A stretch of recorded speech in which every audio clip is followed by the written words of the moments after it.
As harvest continues across the state of Iowa, the Iowa Agribusiness Radio Network crew is out and about to give you a glimpse into the harvest process. In this week's stop on the Beck's Hybrids Harvest Tour, Andy Petersen visits with Northeast Iowa farmer Tim Murty on his farm just outside of Tama. What's your name and where are you from? So I'm Tim Murty, Murty Farms, Central Iowa, Tama. We farm corn, soybeans, alfalfa, and do dairy steers, feeder cattle. You got quite a bit going on. Yeah, we try to stay busy. You have a favorite part? I love the harvest. I mean, it's always nice to get out in the fields and run the equipment. It's all. I mean, everything has to be done, so you just go do it. Mm-hmm.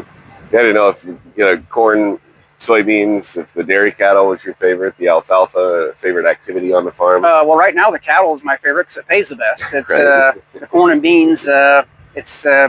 Is what it is until we get a trade agreement made. It'll turn at some point. It just takes time. So tell me a little bit about what we're combining here today, Tim. So we're doing a 2.0 Beck's number, 15-inch beans. We're at our home farm here where our shop and our bin site is. Just getting started for the day. They were a little bit tougher when we first started, but everything's feeding in nice now, and the machine seems to be cooperating and working well. I would say we're yielding in the high 60s, low 70s, about 12.5% on the moisture. These were planted probably a week into our bean planting. I would say end of April. I can't remember the exact planting date, but there's still quite a few green leaves out there, and that's kind of odd for being 2.0, but we fungicided everything with them and put a little foliar stuff in there with it, and they, like I said, they seem to be doing pretty well. So far, harvest-wise, are you pleased with what you've seen? Yeah, our bean yields have been, top end of my farming career anyways. Last year was probably high 60s for a yield, and I think we're going to be right there, maybe even in the close to the 70s.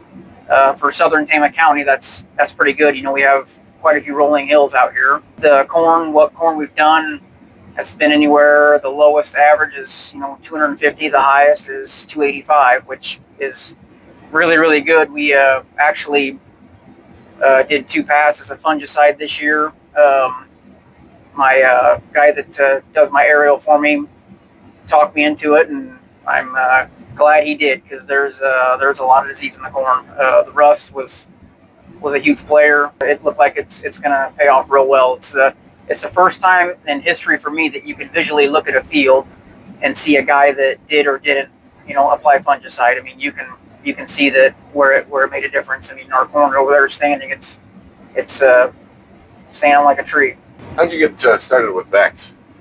So my wife's family is related to Randy Tim, and he started with Beck's here. It's been I can't remember how many years ago it was, but they came to us. We was with another seed provider, and he had a promotion at the time. Buy 12 bags, we'll give you 12 for free. And my dad says, "Yeah, we'll do it. We'll try it." And we planted it on one of our poor farms, and it happened to be our best corn that year. And so we obviously told him we wanted to try some more. And then the next year we tried quite a bit more. And then after that, we kind of went 100% Beck's and got on their rewards program. And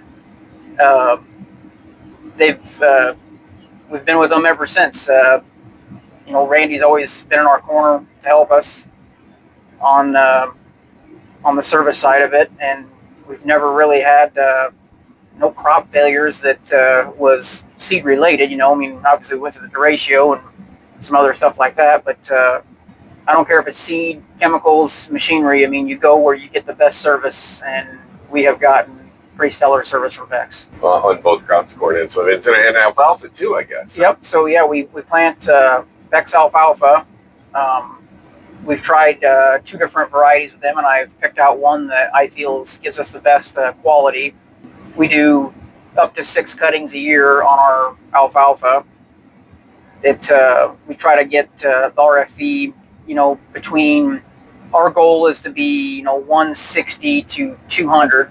And on the protein side, we don't want it to go below 20. The higher you get it, the better. The dairies have very good nutritionists that can, put together a plan for how to feed everything. I would say a lot of ours averages this year from 180 to 220 is kind of what we average for RFV. We line wrap it, and then we take it to dairies as they want it. 2 to 3 loads a week we send out.